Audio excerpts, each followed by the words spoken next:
Welcome to Thelina. Today, we set an intention together for one of the turning points of your life. Perhaps a door gently opens, perhaps a seed quietly begins to sprout. Today, we whisper to those seeds our intention to align with the rhythm of the moon. Before we begin the video, if the Series 1 Create resonates with you, with your support we can reach many more hearts. Subscribing, liking, and sharing your thoughts means so much to me. Thank you in advance. Now, let us begin our new journey together.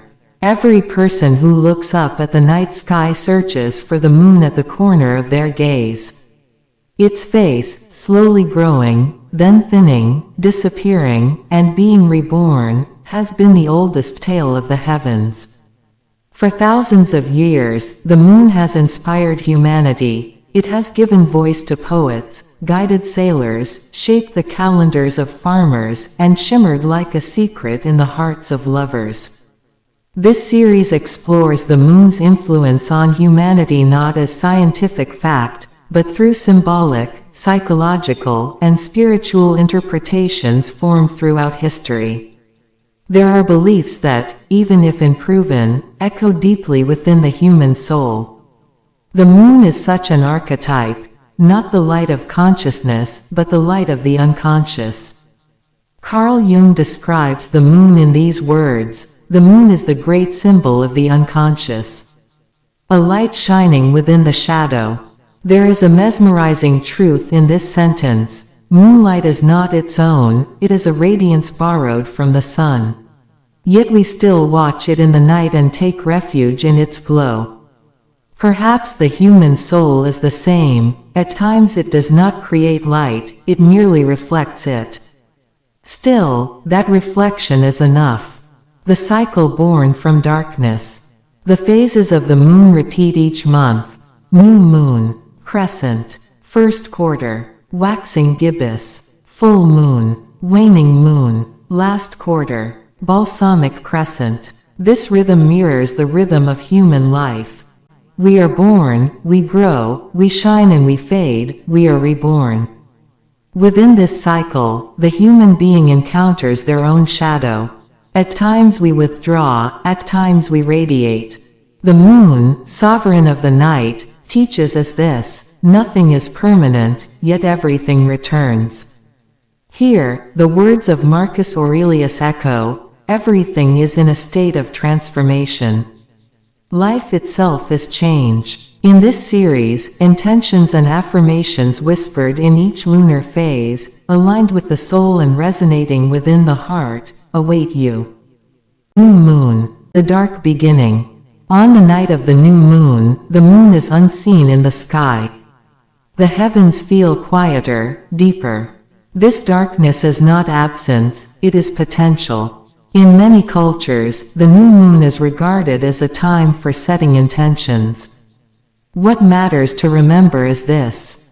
This is a symbolic and ritualistic tradition. Yet people feel it. A mental stillness, a turning inward. Desires not yet fully formed. Silence is a seed. Rumi whispers, be silent. Silence is the root of trees. Fruit comes from silence. The new moon is like a seed buried in the soil. Invisible, yet carrying a living mystery. Within, in the darkness, something begins to sprout. Intentions written in new moon light, the phase of beginnings and intention. It carries seed planting, inner return, and potential. I open my heart to new beginnings with trust.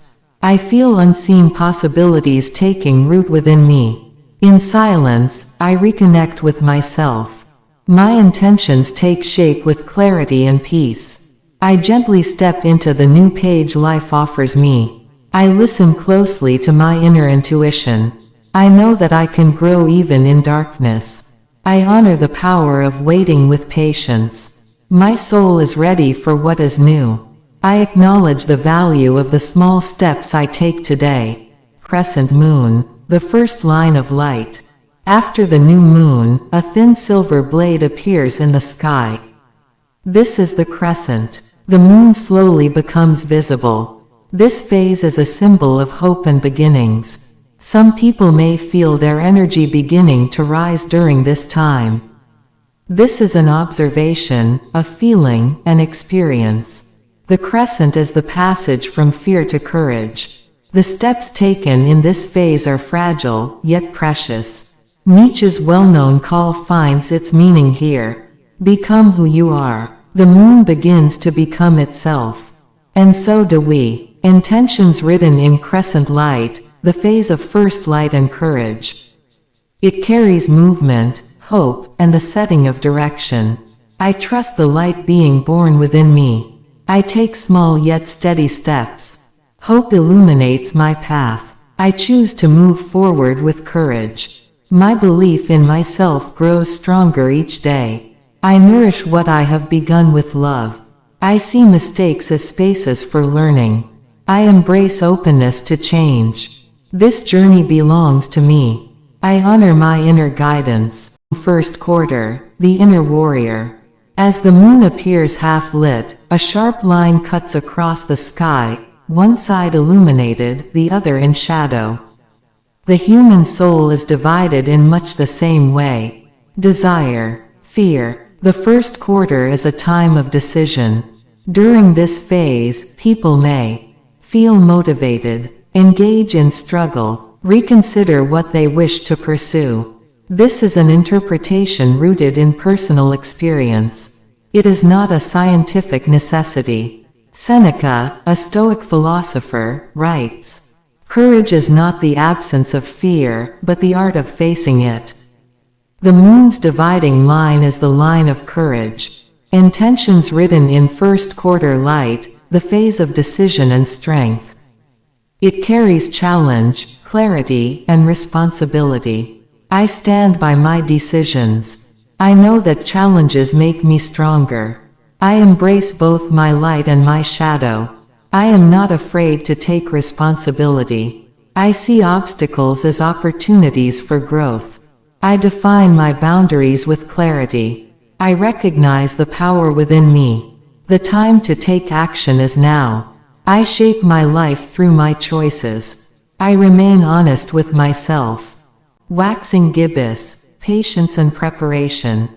As the moon moves closer to fullness, its brightness increases. This phase is awaiting just before completion. Some people may feel restlessness during this time. Sleep may become lighter, dreams more vivid. Such effects are personal perceptions. As the moon grows, it teaches us this: every radiance requires preparation. Like a sculptor, we refine the details of life. Paulo Coelho's words pass like a gentle wind.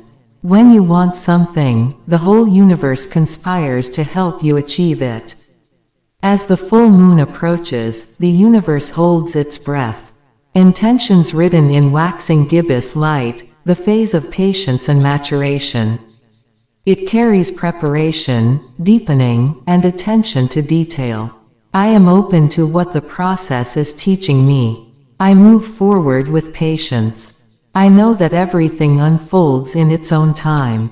I approach details with love. I maintain my inner balance. I feel myself growing even as I wait. I do not rush myself. I recognize my maturing energy. My inner discipline grows stronger. I accept that I am right in the middle of the journey. Full moon, the peak of illumination.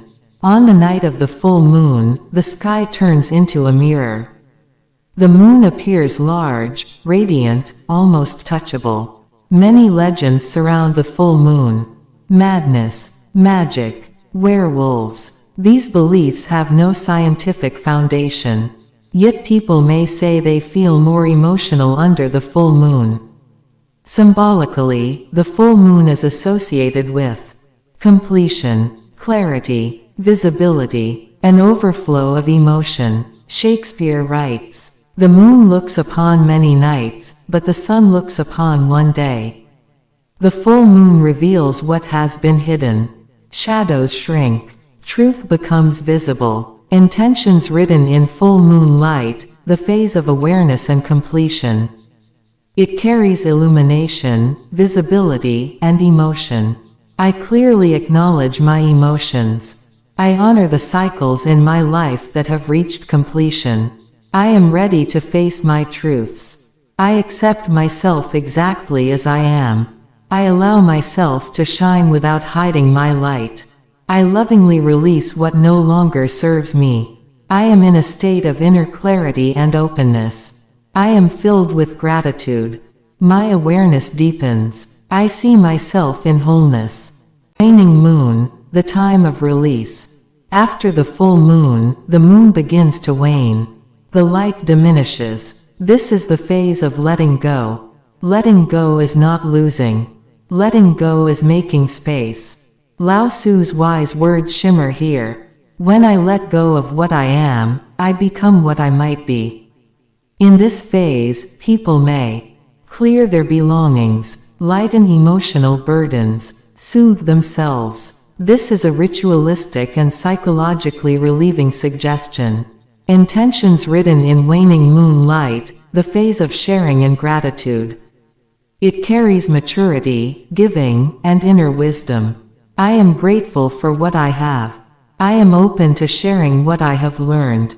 I am ready to release excess. My experiences have matured me. I feel lighter as I give. I am generous toward life. I release the burdens of the past. I recognize my inner wisdom. I choose to remain in balance. I trust the flow. Last quarter, simplicity and purification. The moon appears half again, yet this time it is the weight of darkness, not light, that dominates.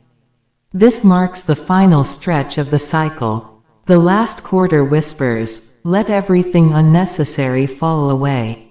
During this phase, inner cleansing becomes essential. Forgiving, simplifying, releasing burdens. As the great Stoic sage Seneca often emphasized, every new beginning becomes possible only through the ending of another process. Every ending is pregnant with a beginning. Intentions written in last quarter light, the phase of purification and simplicity. It carries cleansing, forgiveness, and release. I release the unnecessary burdens in my life. I feel the liberating power of forgiveness. Simplicity brings me peace. I lovingly leave old habits behind. I feel relief as I create space. I make peace with the past. I restore my inner order. I let go of thoughts that drain me. My soul grows lighter. I prepare myself for renewal. Balsamic Crescent, surrender and silence. After the bright cry of the full moon, a quiet whisper remains. The balsamic crescent hangs in the sky like a final breath. Some may feel that inner peace is easier to access during this phase. It must be remembered once more. This is a personal experience. This phase is a time of surrender. To the flow of life. To rhythm. To truth. In the verses of Shams-e Hafez, this surrender shines. The moon never said to the world, "You owe me." That is why it lights the entire sky. The moon is generous. It does not fear loss. It trusts the cycle. Intentions written in balsamic crescent light, the phase of surrender and rest. It carries silence, closure, and inner peace. I surrender to the flow of life. I accept that rest is also a form of wisdom. In silence, I find myself. I release the need to control. I feel safe. My soul allows itself to rest. I know that every ending is a new beginning. I invite inner peace. I choose to slow down. I prepare for the new cycle with love. The moon and the human being, science or mystery. At this point, honesty matters. The moon affects the tides because its gravitational pull on Earth is real. There is no definitive scientific evidence proving that the moon directly influences human emotions and behavior. Yet the human being is not only a scientific creature. The human is also a soul that lives through symbols, searches for meaning, and weaves stories. feeling more alert during the full moon, turning inward at the new moon, sensing hope during the crescent. These are neither right nor wrong, they are human experiences. As Kierkegaard said, life is not a problem to be solved, but a reality to be lived. The moon accompanies us as we live life, saying nothing in the sky, and yet saying everything. Rituals and reality. Many people practice rituals in alignment with the phases of the moon. Writing intentions, meditation, lighting candles, forgiveness, prayer. The purpose of these rituals is not to change the moon, but to change the human being. These rituals are not belief, obligation, magic, but may be tools of awareness. A cup of tea, a breath, a moment of silence. Sometimes, this is all the soul needs. The moon's teaching. The moon's greatest lesson is this. Life is a wave. No emotion, no state is permanent. It shines like the full moon, then fades, then is born again. We are the same. Sorrow, joy, love, grief, all of these come and go. Yet with every return, we learn something. Mary Oliver asks, "Tell me, what is it you plan to do with your one wild and precious life?" The moon does not answer this question. It simply listens. The tides of the soul. When people look at the moon, they are, in truth, looking at themselves. The moon is like a mirror in the sky. It reveals our shadowed side. It reminds us of light. It whispers of cycles. Perhaps the moon does not change us. Perhaps we change when we look at the moon. That difference is the magic itself. Albert Einstein once said, "Imagination is more important than knowledge." The moon may be the home of imagination. A door opening in the sky every night. Conclusion. A silver path. The moon rises each night and disappears each night, yet it never makes us feel that it is truly gone. We, too, pass through life in this way. Sometimes visible, sometimes hidden, sometimes shining, sometimes resting. The moon teaches us this. Darkness is not the end. It is the beginning. As the moon glides across the sky, we live our own cycle. Its silence echoes within us. Its light falls upon us, gently brushing our shadows. And every night, it reminds us of this. We are within the rhythm. We are part of the dance of the universe. Closing. The moon is reborn each night, and with it, we are renewed. This cycle reminds us that nothing is fixed, yet everything moves in rhythm. Resting is as sacred as shining. To look at the moon is to look at ourselves. The silver light in the sky illuminates the quiet within us. Behind every darkness, a birth is hidden. Today, accompanied by the phases of the moon, we renewed our trust in ourselves on our inner journey. Together, we explored ways to transform our hopes into a living manifesto. Remember, life is whispering to you. When you dare to listen to your heart, paths begin to open. Until our next meeting, stay with light in your heart. I am Thelina, a companion walking the same dream under the same sky, alongside you.